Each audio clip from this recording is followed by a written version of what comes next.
ভাবে পালিত হচ্ছে।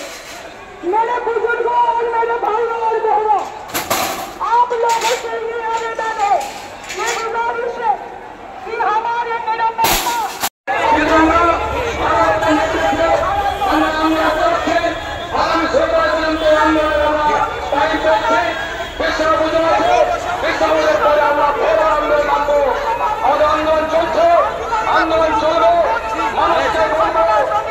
হিসেবে ব্যর্থ হলে এরকম কথা বলতে হয়।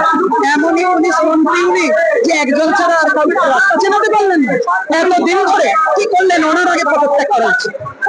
রাজ্যের পুলিশ এরকম বুক ফুলিয়ে গুন্ডা চলে, পুলিশ লোকাইতে দিন করে।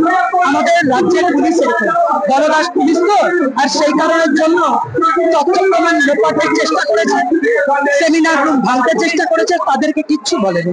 দুষ্কৃতীদের ভাঙচুর করে দিয়েছে আর প্রতিবাদীদের নামে মিথ্যে মামলা করেছে। স্বাভাবিকভাবে আমরা এই নিয়ে লড়াই চলব, বিচার আদায় করে ছাড়ব।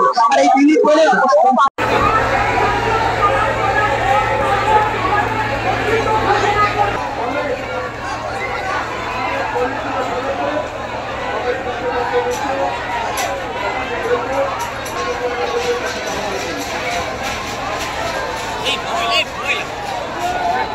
I